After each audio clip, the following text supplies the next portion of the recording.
Okay, good afternoon, everyone. Welcome to this first webinar. Before starting, I would like to precise something. You have the possibility to ask question in a chat. So be sure before clicking on the send button that you have hit the little bubble in the chat section. This first webinar is presented by Dr. Jérôme Descoulet. So Jérôme has joined our company more than 20 years ago with a master's degree, and he was first specialized in the designing and calculation of high pressure machines and gas guns.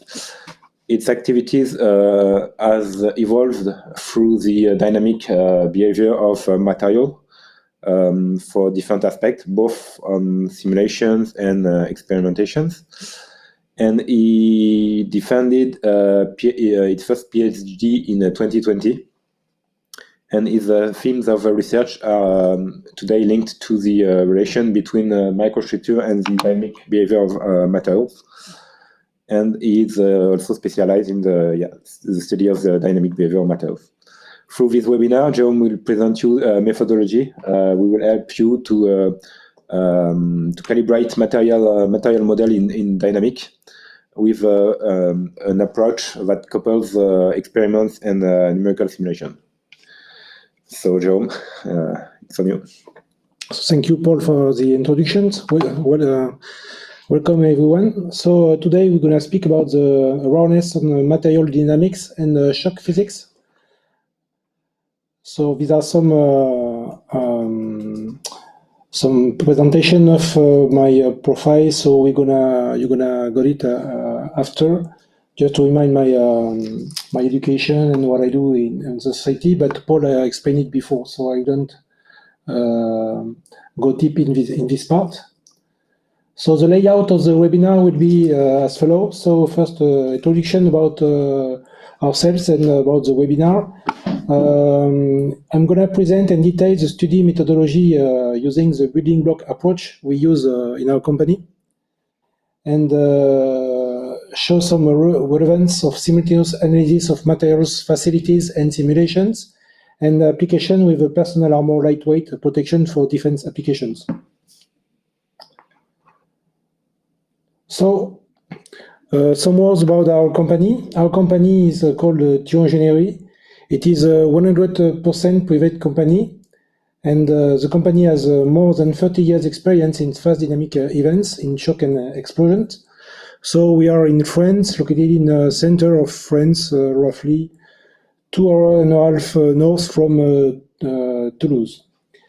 So we have two main activities in our company. First one is to design and to deliver some test equipments for high velocity and high pressure characterization and solicitation.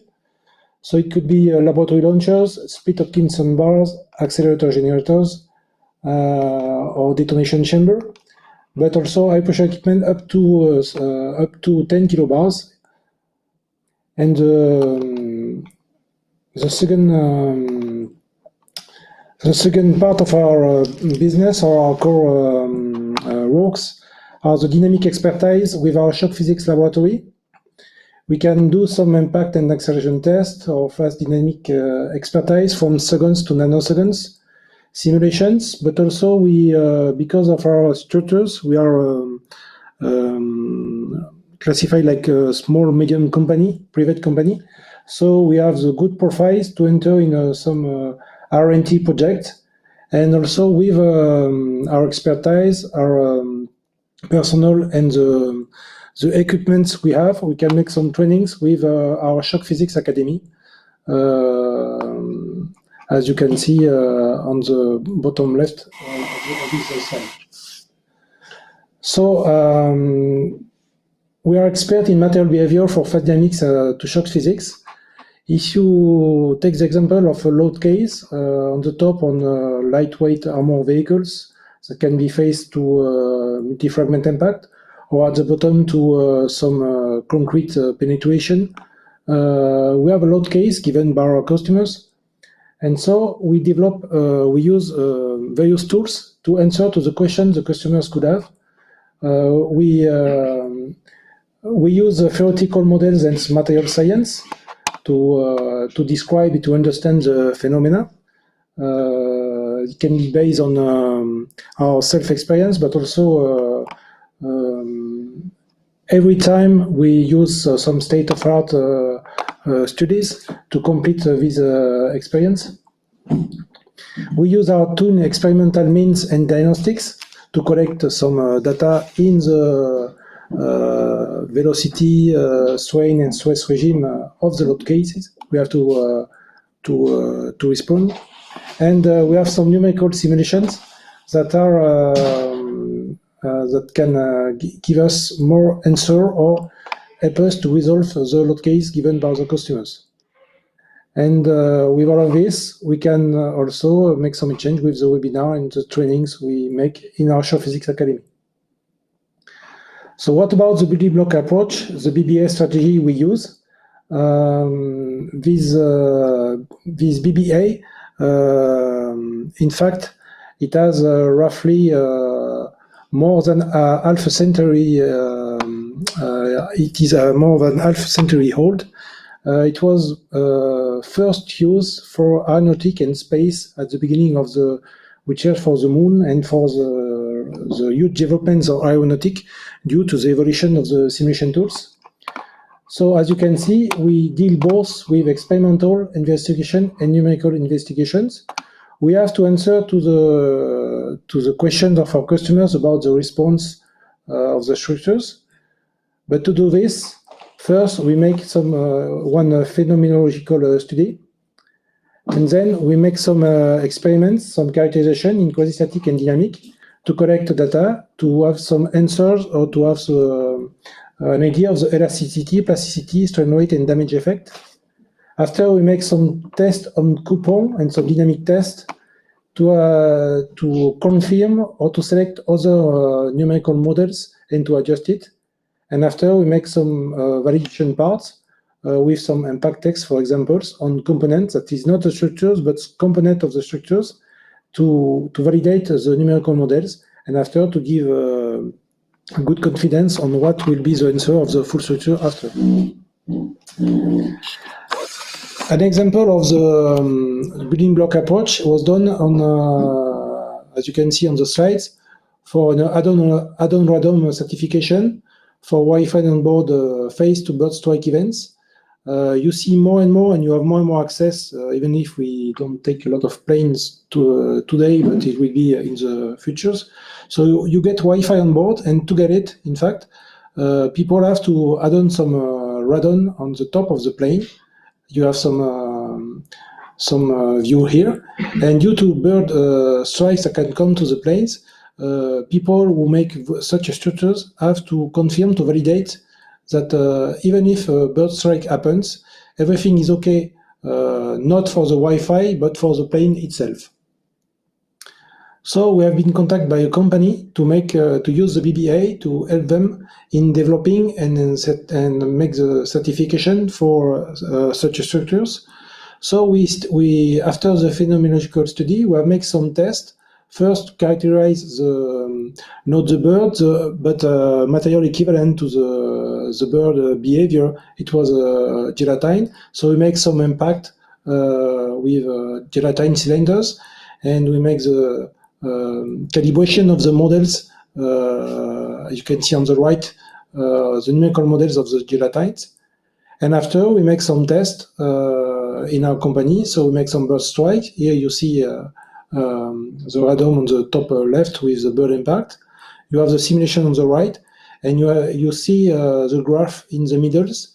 It is the velocity taken at the rear of the composite panels, and you have the test that is in broken lines in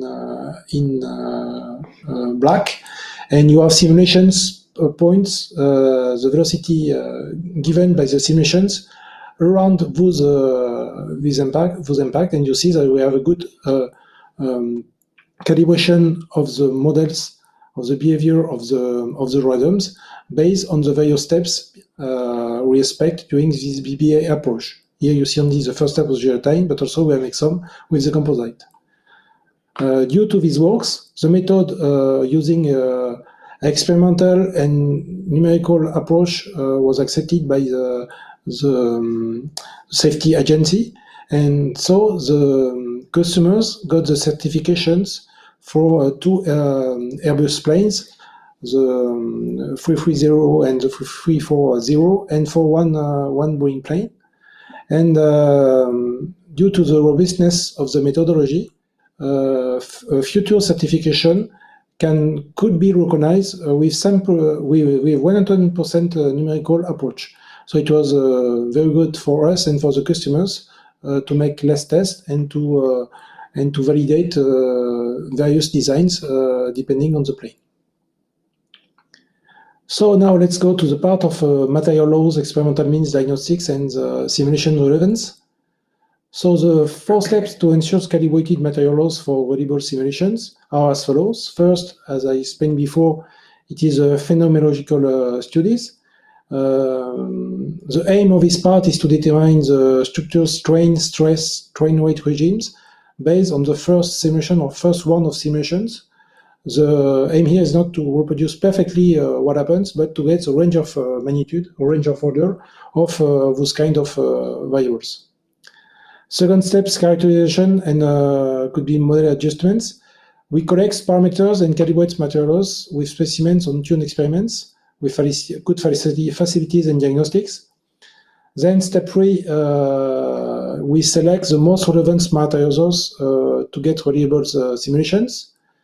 The laws can be divided in the 3 main categories. First, the equation of states that relies the pressure with what gives the pressure function of the specific volumes, temperature of various phases. The material has various phases.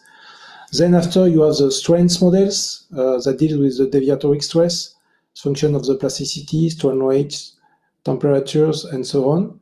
And then the last part is the damage and ruptures models. Can have only a total elongation variable, so it can be true-activity dependent, or you can have some stochastism in the models.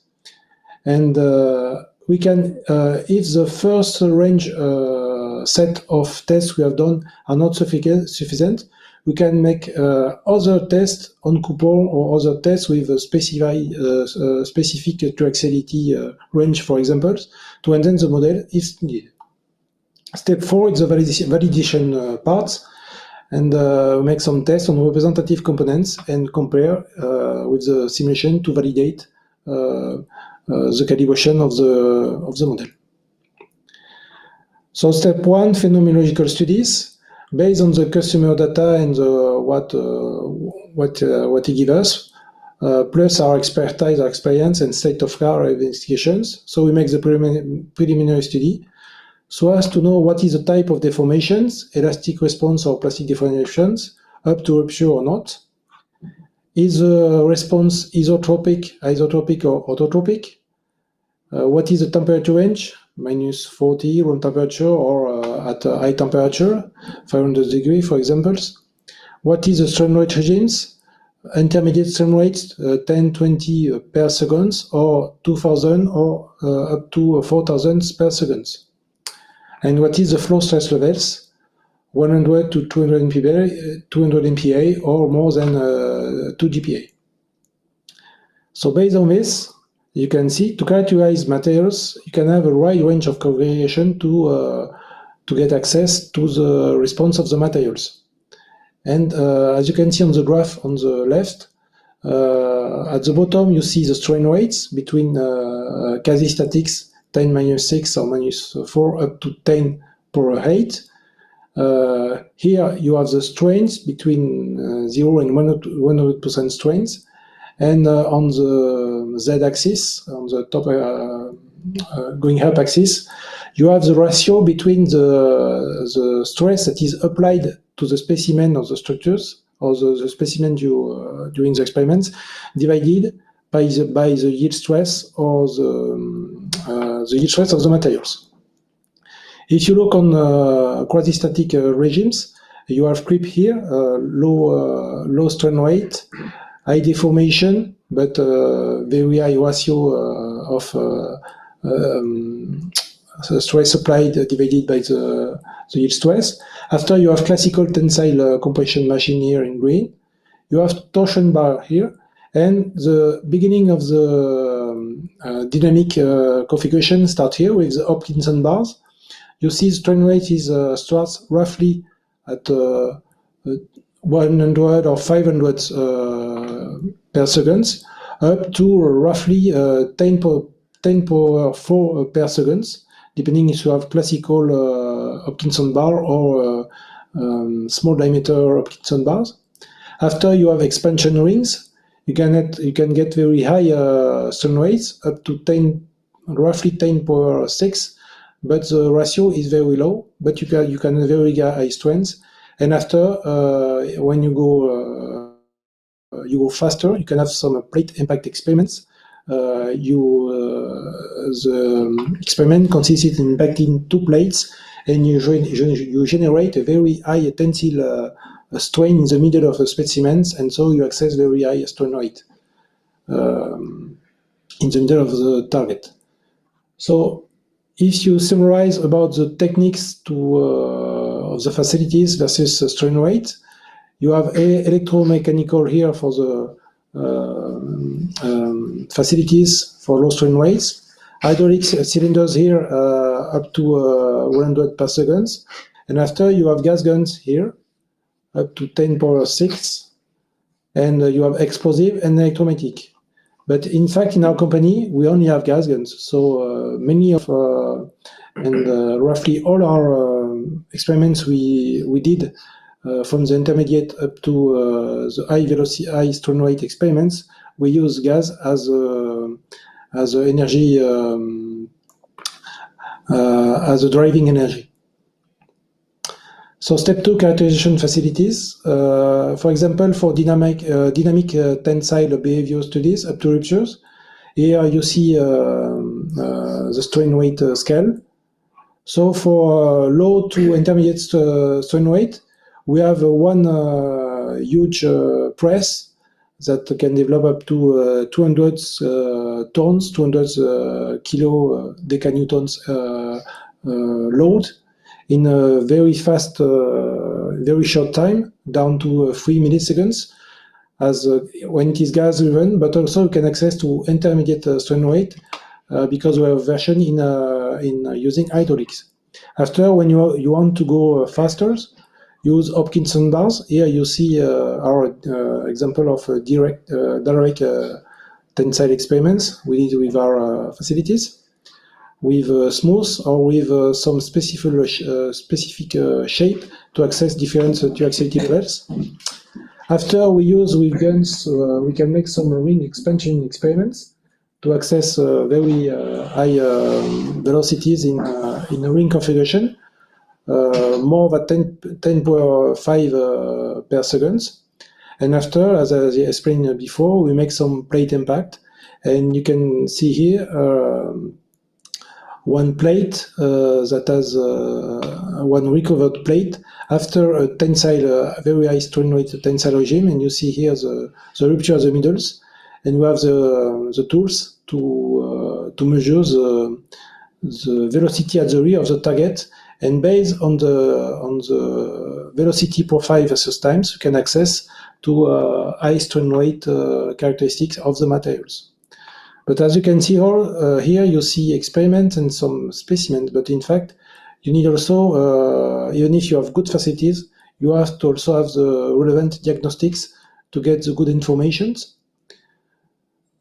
So the diagnostics, you have the 5 main units or variables that are times, deformations, pressure or stress, displacement, velocity, and temperatures.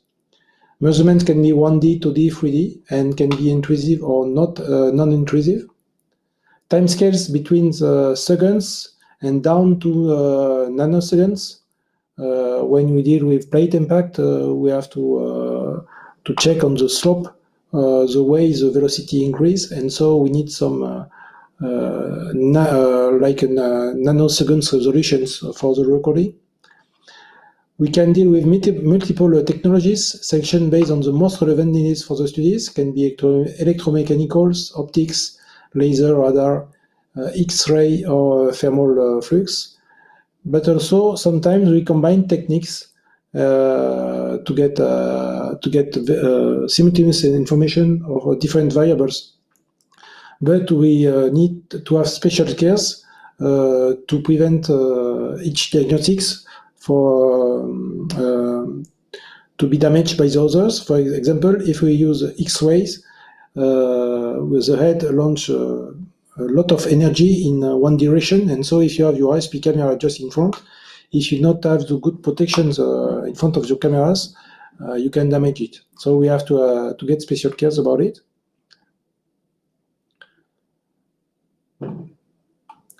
So some examples, you see again the strain rate scale.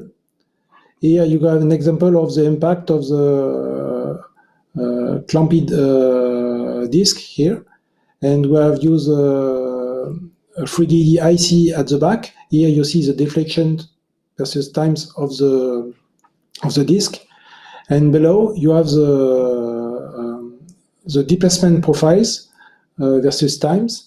We use some PDV like the VISA. It is a system using laser to get the velocity at a very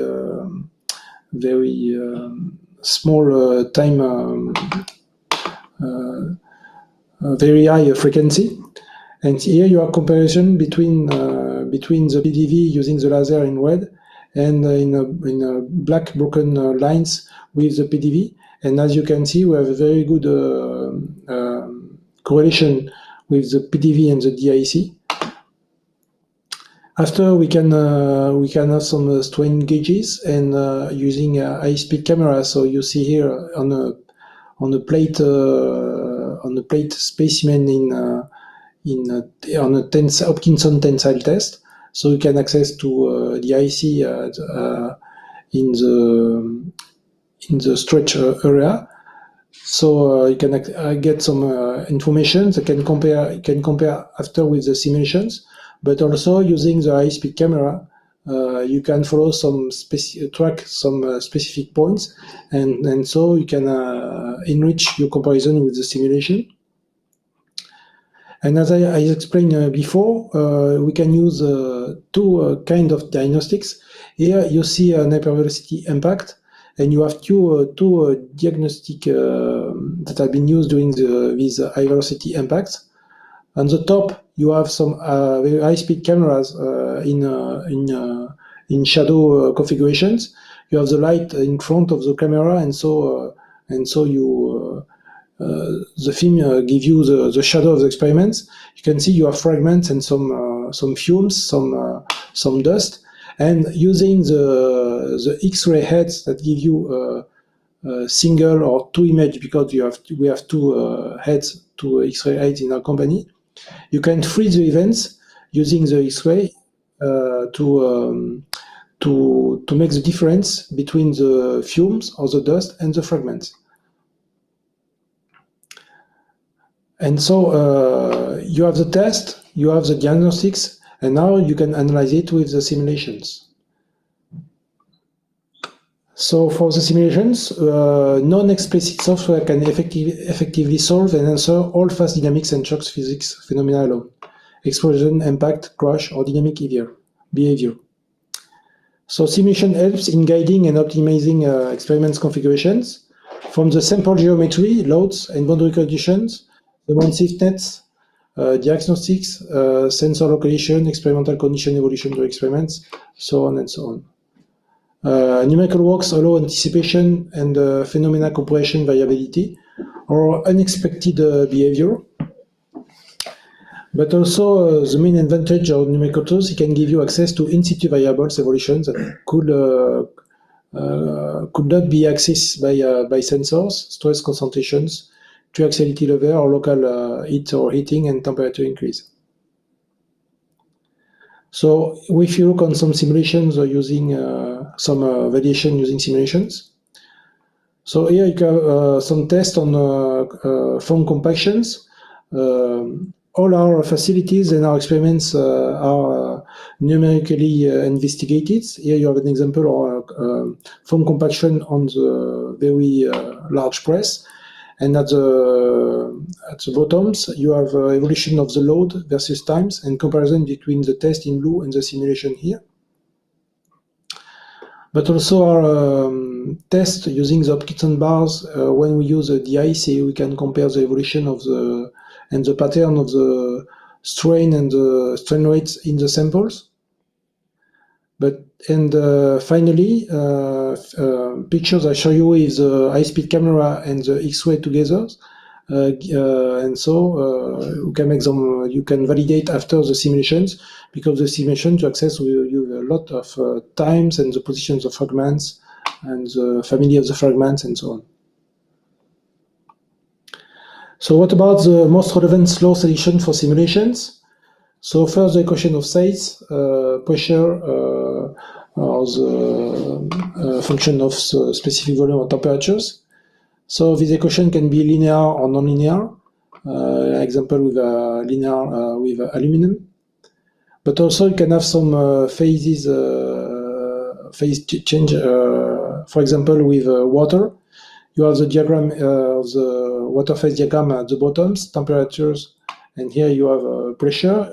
You have the liquid water here, and you have various state of the ice.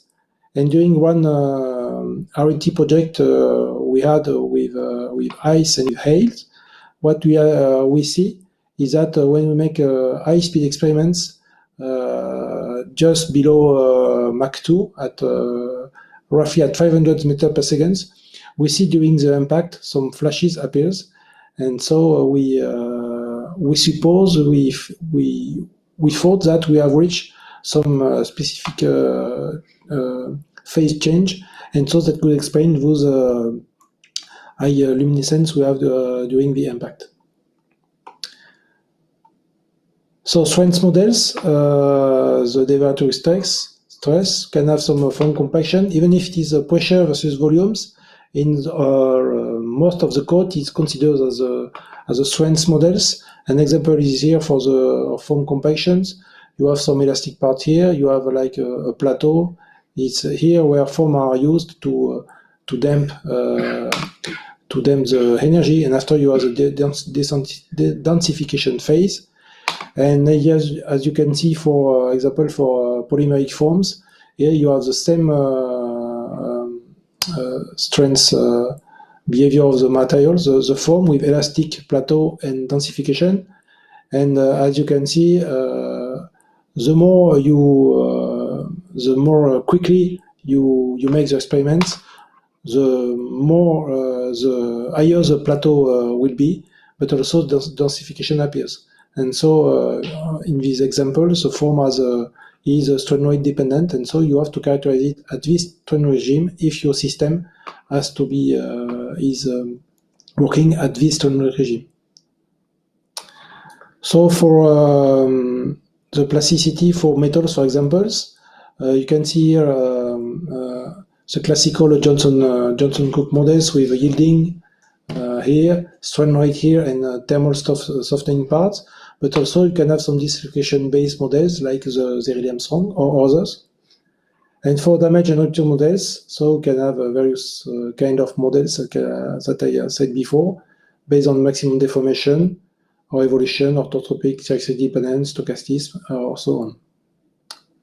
An example of the BBA and for the validation. For personal armor protections, the objective is to minimize kinetic energy and diffuse it on a wider area. Here you have some personals and you have some add-on protections on the body of the soldiers. So rapidly, the constitutions, you have the bullet here, and you have 3 layers. The first ones in blue is ceramic. The second one is a composite, and after you have a foam just before the chest of the soldiers to have more dampings. First part, the The objective, the wall of the ceramic, is to fragment the bullet because if it is a hard core, if you don't fragment it, it will pass through everyone. So the ceramic fragments the bullet, but also fragment itself. So you dissipate some energy. This energy after is collected on the high density composite polymer. So you have some stretching of the fibers that contributes to diffuse the energy on the wider area and to decrease the momentum of all those materials, those broken materials. And at the end, you have the foams that make the final decelerations and limits behind a more blunt trauma on the solid. So here are some pictures of the materials we have tested: the ceramic, the composite, and here the back foam. So we want to thank the French Ministry of Defense Land and System Divisions for financially support the experimental works. Simulation ones have been done by on our own fund. So we take against the strain weight scale. First, we look on the first layer that is hit by the bullet. It is a ceramic here. So ceramic, the experiments were done during for the validations. We have the ceramic specimen here, and you have a projectile that was, in fact, hard steel cylinders. We have a metal backing, and we have a high-speed camera at the back to see the fragment and the velocity you can have after the impact. Here you have an example of the high-speed video we have taken during the experiments. For the composite, roughly the same experiments. Gas guns, we launched some aluminum sphere on the composite that is firmly clamped on a mount, and so we use a PDV at the back of the composite, but also we use a high-speed camera to have the visualization of the deformations. Here you see, and we have a configuration with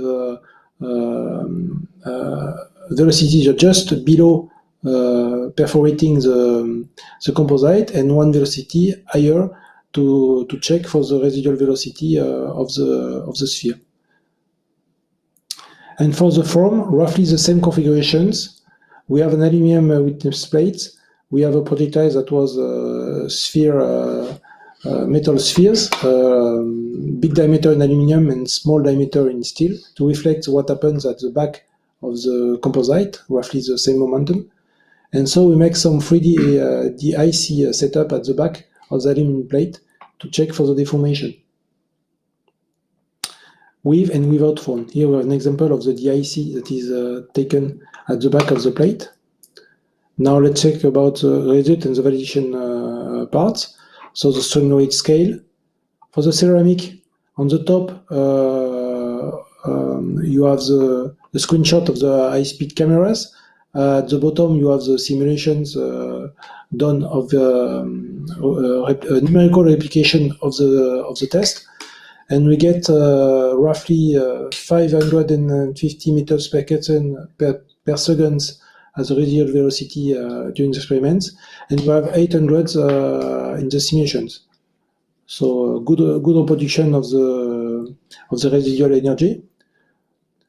For the composite, here you see the simulation of the composite deformation in the non-perforating case.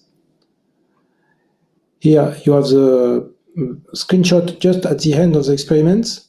You have the deflation here, and we have roughly the same deflation at the rear of the specimens. But what is interesting is if you look on the penetration case, so higher velocity to go up to the perforation of the composite. So remember, so we have some PDV, some measurement at the back of the target, and here if you see the normalized backface velocity, it means the velocity recorded by the PDV divided by the initial velocity of the sphere in in red, you have the experiment here, so you impact and you have very high velocity at the rear. And after, you have the decrease of the velocity up to the rupture of the composite, and you have the residual velocity here. And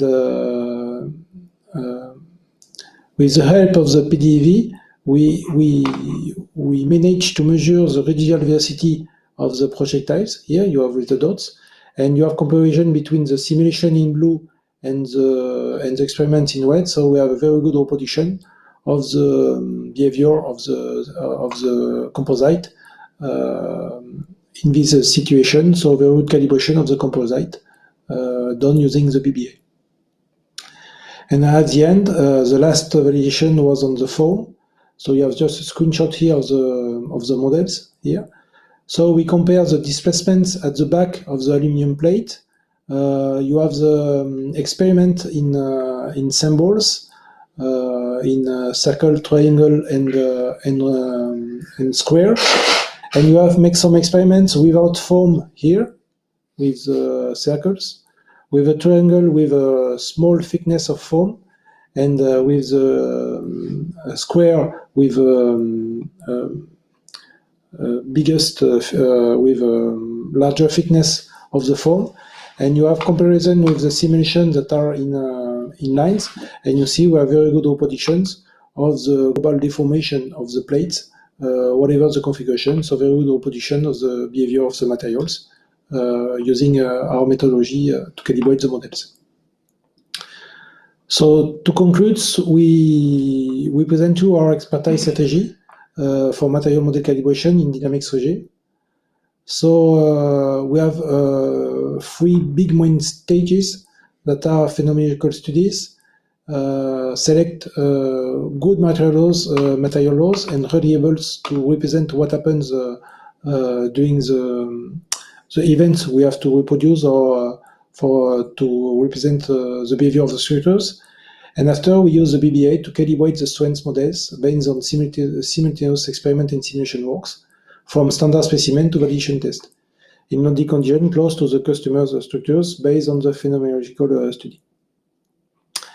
You have seen during the various slides that we have proved our relevance with various examples, and also the relevance between the models, the experimental means, the diagnostics, and the simulations. And to know more, you will have a reminder, you can ask to have some details about our next Shock Physics academic training. It will be in June, normally. Discovering of material dynamics. And we have some part about the awareness of the various dynamics events and unit order of magnitudes, about the acceleration, impact, test, blast, and explosions, various materials, and various applications we deal with in our company. Presentations of the dynamic facilities and the relevant diagnostics. We have some on-the-field training with our split Hopkinson bar systems, and we make some ballistic impact to show you how we deal with this, and to show you how we make this kind of works. But also we have some introduction to fast dynamic simulations with some state-of-art and fast dynamic spectral resolution, and some illustration and comments using the Impetus EFEA software. So thank you for your attention. If you have some questions or comments, I will be free to answer, and Paul will give me help if needed. So thank you again. Okay, thank you, Jérôme, for this nice presentation. I see that there is no question in the chat, so please feel free to ask question if you had one. If no question pops up, you can still send us an email at the email address that is shown on the slide. I hope this webinar helped you to understand what we call expertise in shock physics at Geoingénierie. The main message we want to give you is that if you want to expertise the phenomena, you really need to characterize the material in the right strain rate regime and stress regime, that it will exhibit during his life cycle. Okay, so some questions. I will try to. Okay.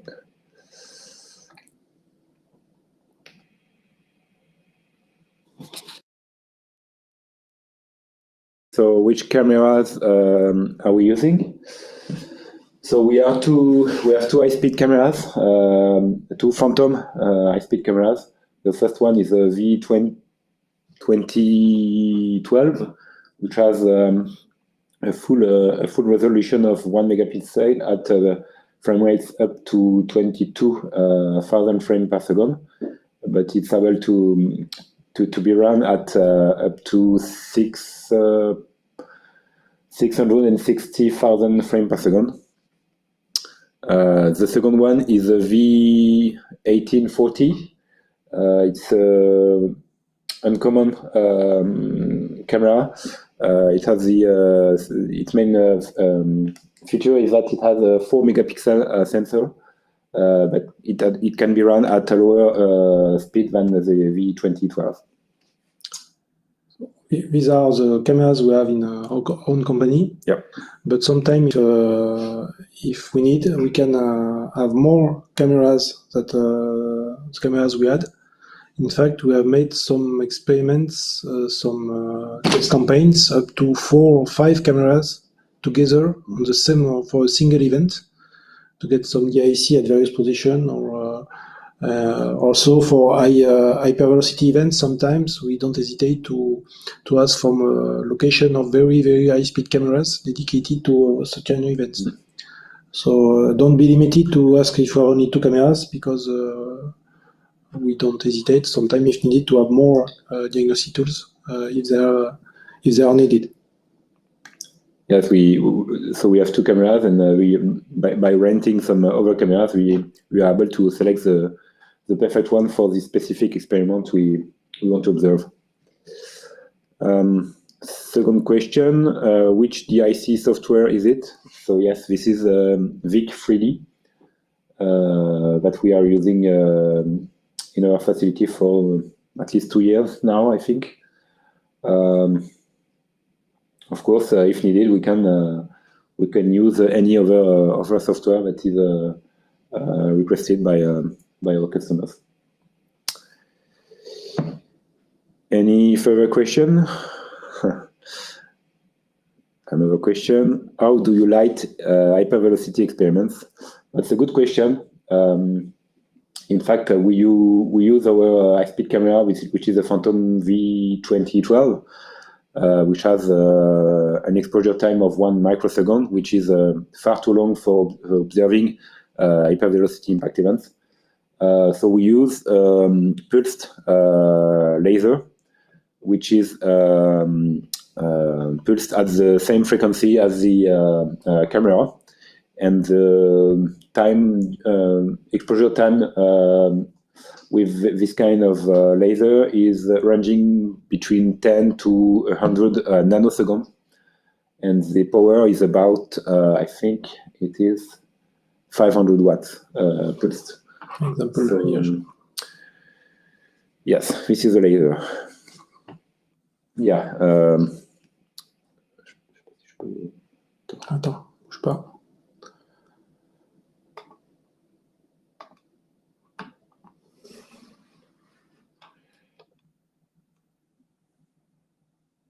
Okay.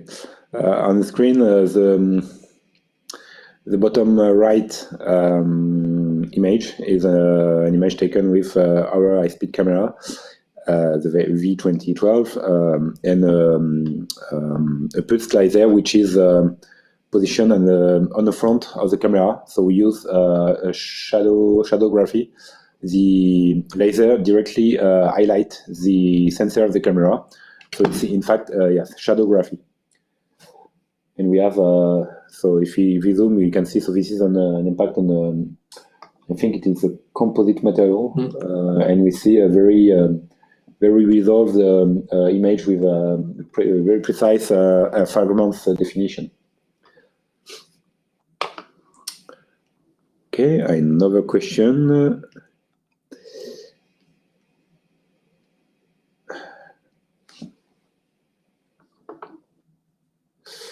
So you synchronize those two equipments. Yes, I think you are talking about the camera and the laser. The camera has an output, an analogic, light and camera, okay. So the camera has an output, which is a signal which has the same frequency as the frame rate of it, that is parameterized into the camera. And so we send this signal to the laser, and the laser is pulsed at the same frequency as the camera. And on the laser, we adjust the time of illumination. As I told you, it's between 10 to 100 nanoseconds. Just a precision, because I see the picture here. Just to show you that sometimes we make some uncommon tests. So on the right here, you have a multi-fragment impact.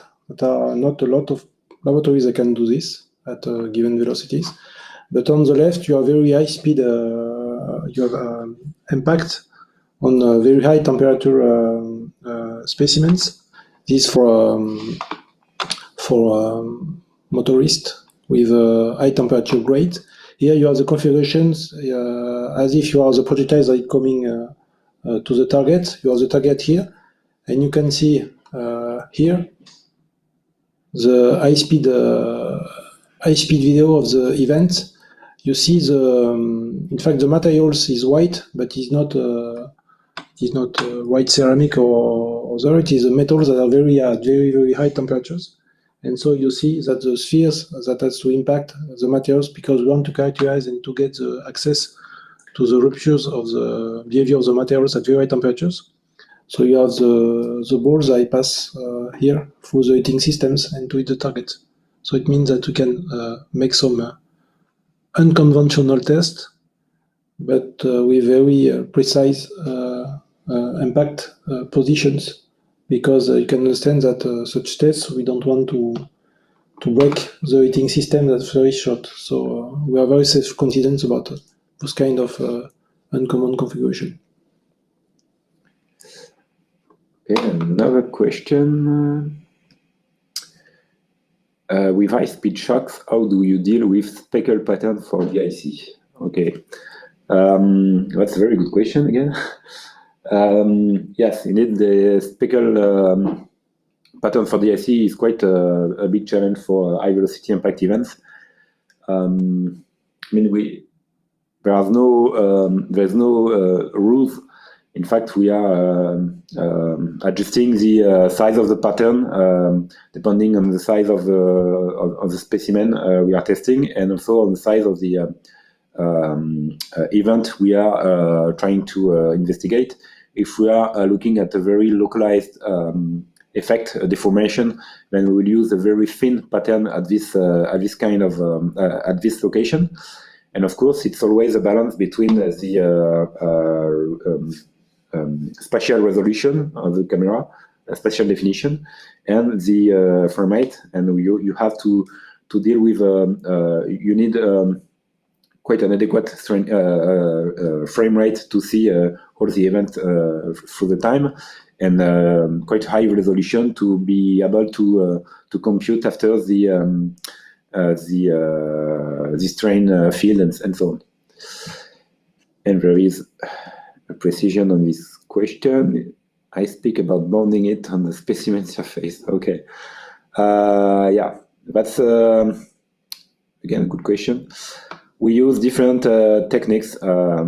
It's mainly some paint that is sprayed on it is sprayed on the surface, and of course you have found that some paint are more efficient than others. I won't go through all the details, but yes, it's mainly paint, and depending on we have specific paint for specific application.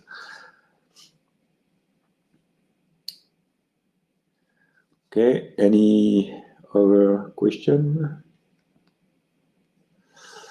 Thanks a lot for these answers. Welcome.